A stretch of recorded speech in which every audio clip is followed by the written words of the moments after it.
Hey, this is Joshua Webskey, and today we're going to talk about the best way to handle negative reviews on Google without removing them. So you may be thinking, can you even remove a Google review? The short answer is yes, but the long answer will be answered in the next video. But it is possible, it's just very difficult. Google's kind of always changing and gotten way more strict recently of what's required to remove those reviews. So it's possible, but we like to take a different approach when it comes to managing and planning, being proactive for those negative reviews as they come. We've discussed a few times on the channel now, negative reviews and the age of digital marketing, online services.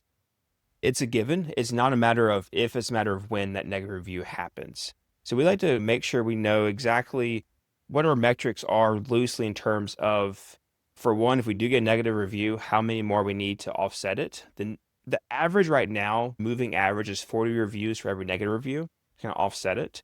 But then not to mention, only 10% of happy customers leave a review.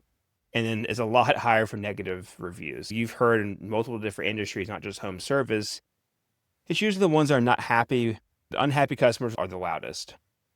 So first step we do when it comes to online or to handle negative reviews is we get more reviews, more specifically 5-star reviews. How we do that, we have to be careful with this. You don't want to review gate. What we like to do is a net promoter score. We have a page where I say, how likely are you satisfied with your services? 1 to 5 stars, 4 and 5, get redirected to the page to leave a review. 3 and below are sent an option to leave a Google review, because anytime you're asking for a review, the user needs to be 1 click away from leaving that review. If they're not, it gets into the review gating side of things. So we always make it sure you can leave the review or you can provide internal feedback, which usually the managers love to hear. As you're asking for reviews, more and more they'll come in. The next and final step that's most important is to respond to them promptly. That's negative and positive. Positive reviews are easy to respond to. We have AI systems in place that respond to our customers' reviews. You can train it based off your region. If you want to identify, we use personal information that they gave in the review, job information, things like that, words to say, words not to say. The more tricky ones that we found our clients struggle with are the negative reviews. And we've said in the past how beneficial and how valuable it is to turn a negative experience for a customer into a positive experience. Definitely like a public roadmap that you can see start to finish on a GBP page or something like that. Admit fault, whether or not that's the case. At least for our business, we take a very customer first approach within reasons, within boundaries for sure. But we want to make sure that we are empathetic. We understand their frustration.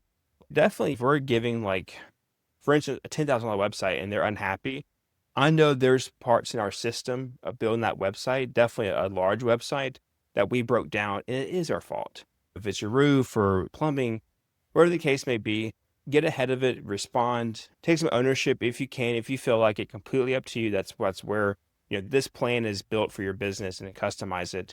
But then from there, always have them reach out privately to yourself, to the owner, yourself, customer support manager, account rep, whoever it could be. You want to get them on the phone or email as soon as possible, as soon as that reply is sent. From there, you can do some damage control. Most of the time, people just want to vent. That's where we have seen some success in that internal kind of feedback form. Once they send that, they're also given the chance to go to Google and to leave it. Usually they're satisfied. If not, they can come through and leave that review. But give them an outlet, circle back, give them some time to breathe, and then hopefully you can turn that back around into a positive experience. So there you have it. 3 ways to handle negative reviews.